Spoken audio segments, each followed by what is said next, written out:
சிவபக்தர்கள் அனைவருக்கும் வணக்கம். தொடர்ந்து அட்சய திருதியை பற்றி பார்த்துட்டு இருக்கோம். பார்க்காதவங்க இந்த வீடியோவோட எண்டு ஸ்க்ரீனில் பிளேலிஸ்ட்டில் பின் பண்ணியிருக்கேன், நேரில் இருந்து அதையும் பாருங்கள்.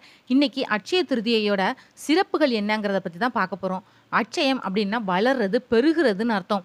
அட்சய திருதியை அன்னைக்கு நம்ம என்ன பொருள் வாங்கினாலும் சரி, அந்த பொருள் பெருகி நமக்கு வளம் சேர்க்கும்.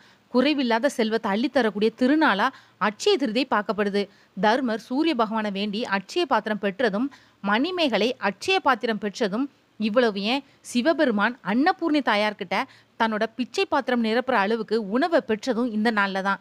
பகவான் பரசுராமர் அவதரித்த நாள், புனித நதி கங்கை பூமியை தொட்ட நாள், குசேலர் கிருஷ்ணர் பகவானை சந்திச்ச நாள், ஆதிசங்கரர் செல்வத்தை கொட்டி கொடுக்கிற ஸ்லோகமான கனகதார சோஸ்திரத்தை ஈர்ச்சிய நாளும் கூட, குபேரர் இழந்த செல்வத்தை மீட்ட நாள், வியாசர் மகாபாரதம் எழுத ஆரம்பித்த நாளும் இதுதான்.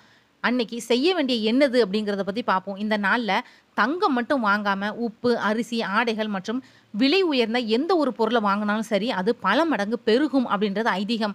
அன்றைய தினத்தில் புதுசாக தொழில் தொடங்கலாம், பூமி பூஜை செய்கிறதுக்கு உகந்த நாள், ஏழைகளுக்கு தானம் செய்யலாம், பிதுர்களுக்கு தர்ப்பணம் கொடுக்கலாம். அப்படி செய்கிறது மூலமாக அவங்களோட ஆசீர்வாதம் பெற்று நம்ம சிறப்பாக வாழ முடியும். இந்த நாளில் பூஜை அறையில் குலதெய்வம், இஷ்ட தெய்வங்களை வணங்கி வழிபடுறப்போ பூஜையில் தொழில் ஆவணங்கள், பணம் இவற்றையெல்லாம் வச்சு அவங்களுக்குரிய மந்திரங்களையும் உச்சரித்து வலம்புரி சங்கல, தீர்த்தம், பால் இந்த மாதிரி வச்சு சாமிக்கு நிவேதனம் செய்யலாம். இதோட அருகம்புல், வில்வம், துளசி, மறிக்கொழுந்து, மல்லிகை, செந்தாமரை மலர்களாலையும் வீட்லையும் வியாபார ஸ்தலங்களையும் வழிபட்டோம் அப்படின்னா தொழிலில் முன்னேற்றமும் குடும்பத்தில் விருத்தியும் ஏற்படும். இந்த தினத்தில் அதிகாலையிலே எழுந்து குளிச்சுட்டு பூஜை அறையில் கோலம் போடுங்க. அதுக்கு மேலே ஒரு மனைப்பலகையை போட்டு அதுக்கு மேலே வாழை இலை ஒன்று போடுங்க. இலைக்கு நடுவில் கொஞ்சம் பச்சரிசி நிரப்பி அதுக்கு மேலே ஒரு செம்பில் நீர் நிரப்பி மாவிளை, மஞ்சள் தடவின தேங்காய் வச்சு கலசமாக ஆக்குங்க. அதுக்குள்ளே காசு போடுறது, காசை பரப்பி அதுக்கு நடுவில் கலசத்தை வைக்கிறது, இது எல்லாம் அவங்கவங்க வழக்கப்படி செஞ்சுக்கலாம். கலசத்துக்கு கிட்டக்க ஒரு படி, அதாவது ஆளாக்கு இல்லைன்னா ஒரு டம்ளரில் நெல்லை நிறச்சி வைங்க. கலசத்துக்கு பொட்டு, பூ இதெல்லாம் வைங்க. லக்ஷ்மி நாராயணர் படம் இருந்ததுன்னா அதையும் வச்சு அலங்காரம் செய்யலாம். குத்து விளக்கை ஏற்றி வைங்க. மஞ்சள் பிள்ளையார் பிடிச்சி வாழை இலையில வலது பக்கமாக வைங்க. நீங்கள் புதுசாக வாங்கின பொருளை கலசத்துக்கு முன்னாடி வைக்கணும். விலை உயர்ந்த பொருளாக தான் இருக்கணும் அப்படின்னு அவசியம் கிடையாது. அட்சய திருதியை நாளில் எல்லாராலையும் வாங்க முடிஞ்ச பொருளான உப்பை மட்டும் வாங்கி வச்சாலே போதும். அஷ்டலட்சுமி கடாட்சம் உங்கள் வீடு தேடி வரும். முதல்ல விநாயகரை வேண்டிக்கோங்க. அதுக்கப்புறமா கலசத்தில் மகாலட்சுமியை எழுந்தருளும்படி பிரார்த்தனை செய்யுங்க. உங்களுக்கு தெரிஞ்ச விஷ்ணு, லக்ஷ்மி, சிவன், பார்வதி, குபேரன் துதிகளை சொல்லுங்க. இல்லைன்னா கேளுங்க. குசேலரோட கதையை படிக்கிறது, கேட்கறது, சொல்றது ரொம்பவே சிறந்தது. அதுக்கப்புறமா அவங்க வழக்கப்படி தீப தூப ஆராதனையெல்லாம் செய்யலாம். இந்த பூஜையில் பாயாசம் இல்லைன்னா சர்க்கரை கலந்த பால் நிவேதனம் செய்கிறது ரொம்பவே சிறப்பு. அன்றைய தினம் மாலையில் சிவபெருமான் இருக்கக்கூடிய கோயில், அதாவது சிவன் கோவில், பெருமாள் கோவில்னு உங்கள் வீடு கிட்டக்க இருக்க கோவிலுக்கு நீங்கள் தரிசனம் செஞ்சுட்டு வரலாம். அதுக்கப்புறமா மறுபடியும் தூப தீப ஆராதனையை கலசத்துக்கு செஞ்சுட்டு கலசத்தை வடக்கு பக்கமாக நகர்த்தி வைங்க. உண்ணாவிரதம் இருக்கிறது, எளிய திரவ ஆகாரம் மட்டுமே உண்றது, இது எல்லாம் அவங்கவங்க வசதி, உடல் நலத்தை பொறுத்தது.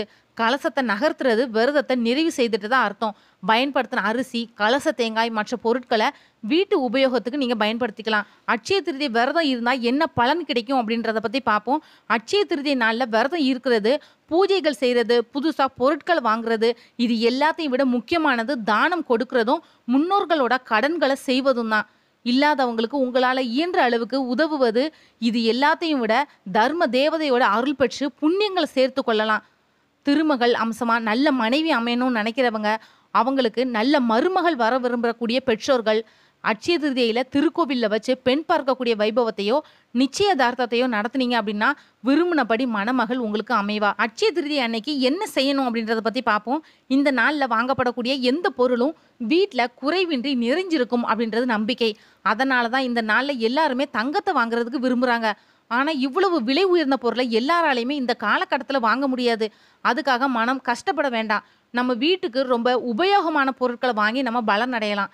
அன்னைக்கு உப்பு, அரிசி, தேவையான 1-2 ஆடைகள், ஏதாவது ஒரு சின்ன பாத்திரம் அப்படின்னு வாங்கிக்கலாம்.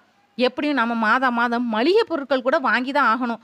அதை இந்த மாதத்தில் மட்டும் நம்ம அட்சய திருதியை நாளில் வாங்கி வளம் பெறலாம். வட இந்தியாவில் இந்த நாளை அகஜித் அப்படின்னு சொல்லுவாங்க. ஸ்ரீ மகாலட்சுமி விஷ்ணுவோட மார்பில் இந்த நாளில் தான் இடம்பெற்றா. நிரந்தரமாக தங்கவும் செஞ்சா. அஷ்டலக்ஷ்மிகள்ல ஐஸ்வர்ய லட்சுமியும் தானிய லட்சுமியும் தோன்றிய நாளும் இதுதான். லக்ஷ்மியானவள் வைகுண்டத்துல மகாலட்சுமியாவும், பார்க்கடல்ல ஸ்ரீ லக்ஷ்மியாவும், இந்திரன் கிட்ட ஸ்வர்க லட்சுமியாவும், அரசர்கள் கிட்ட ராஜலட்சுமியாவும், வீரர்கள் கிட்ட தைரிய லட்சுமியாவும், குடும்பத்துல கிரக லட்சுமியாவும், பசுக்கள்ல கோமாதாவாகவும், யாகங்கள்ல தட்சிணையாகவும், தாமரையில கமலையாகவும் அவிர்வாகம் அளிக்கிறப்போ ஸ்வாகா தேவியாவும் இருக்கிறா. இப்படி சகல யோகங்களுக்கும் ஆதாரமா இருக்கிறவ தான் லக்ஷ்மி. அதனால அட்சய திருதி அன்னைக்கு ஸ்ரீமன் நாராயணனோட இணை பிரியாத தேவி ஸ்ரீ லக்ஷ்மியை நம்ம பூஜை செய்யணும். நம்மளோட வீட்டில் சாஸ்திரப்படி பூஜை செய்கிறவங்களுக்கு திருவருளும் லக்ஷ்மியோட கடாட்சமும் கிடைக்கும். அன்னைக்கு செய்யக்கூடிய தான தர்மத்துல மரண பயம் நீங்கி உடல் நலம் உண்டாகும். அன்னதானத்தினால விபத்து விலகும். ஏழை மாணவர்களோட கல்விக்கு உதவி செஞ்சீங்க அப்படின்னா நம்ம குடும்ப குழந்தைகளோட கல்வி மேம்படும். தான தர்மங்கள் செஞ்சா யம வேதனை அப்படின்றது கிடையாது. நலிந்தவங்களுக்கு உதவி செஞ்சா மறுபிறவில ராஜயோக வாழ்க்கை கிடைக்கும். ஆடைகள் தானம் செய்தால் நோய்கள் நீங்கும். பழங்கள் தானம் செய்தால் உயர் பதவிகள் கிடைக்கும். மோர் பானகம் அளிச்சா கல்வி நல்ல வளரும். தானியங்கள் தானம் கொடுத்தா அகால மரணம் ஏற்படாது. தயிர் சாதம் தானம் கொடுத்தா பாவ விமோசனம் ஏற்படும். முன்னோர்களுக்கு தர்ப்பணம் செய்தால் வறுமை நீங்கும். அட்சய திருதி அன்னைக்கு ஆளிலையில மிருத்யுஞ்சய மந்திரத்தை ஜபித்து அதை நோயாளிகளோட தலையணைக்கு கீழே வச்சா நோய் விரைவில் குணமாகும் அப்படின்றது நம்பிக்கை. அட்சய திருதியை தினம் விலை உயர்ந்த ஆபரணங்கள் பொருட்களை வாங்குறதுக்கு மட்டும் இல்லாம வணிகத்தை துவங்குறது, பூமிக்கு பூஜை போடுறது, புதிய கலையினை கற்க ஆரம்பிக்கிறது, இது எல்லாத்துக்குமே உரியது. இந்த நாள்ல குபேர பூஜை, லக்ஷ்மி நாராயண பூஜை, சிவ பூஜை, மகாலட்சுமி பூஜை, இது எல்லாத்தையும் செய்யறது நல்ல பலன்களை நமக்கு கொடுக்கும். அட்சய திருதி நாள்ல இயன்ற அளவுல தானம் செய்யறது தான் ரொம்ப ரொம்ப சிறந்தது, முக்கியமானதும் கூட. இந்த நாள்ல செய்யப்படக்கூடிய தானங்கள் பல மடங்கு அதிக நன்மையை நமக்கு கொடுக்கும். பித்ருக்களை கண்டிப்பா வணங்குங்க. அவங்களுக்கு உரிய நீத்தார் கடன்களை செய்யறதுக்கும் உரிய நாள் இதுதான். இதனால கிடைக்கக்கூடிய முன்னோர்களோட ஆசி 3000 மடங்கு நற்பலன்கள் நமக்கு கொடுக்கும் அப்படின்றது ஐதீகம். கண்டிப்பா தானம் செய்ய மறக்காதீங்க. முன்னோர்களோட ஆசீர்வாதத்தையும் பெற மறக்காதீங்க. இந்த வருஷம் அட்சய திருதி 2025ஆம் ஆண்டு ஏப்ரல் 29ஆம் தேதி மாலை 5:29 மணி முதல் ஏப்ரல் 30ஆம் தேதி பிற்பகல் 2:12 மணி வரைக்கும் இருக்குது. உதய தேதிப்படி பார்த்தோம் அப்படின்னா இந்த பண்டிகை ஏப்ரல் 30ஆம் தேதி மட்டும்தான் கொண்டாடப்படுது. நகை வாங்க உகந்த நேரம் என்ன அப்படின்றத பத்தி பார்ப்போம். ஏப்ரல் 30ஆம் தேதி காலை 5:41 மணி முதல் மதியம் 12:18 மணி வரைக்கும் தங்கம், வெள்ளி போன்றவற்றை வாங்குறது வருஷம் முழுவதும் லக்ஷ்மி தேவியோட ஆசீர்வாதத்தை தரக்கூடிய நேரம். அதனால இந்த நேரத்துல நீங்க நகை வாங்கிக்கலாம். தங்கத்தோட விலை நாளுக்கு நாள் அதிகரிச்சுட்டே போகுது. அதனால நகை வாங்க நிறைய பேரால முடியாது.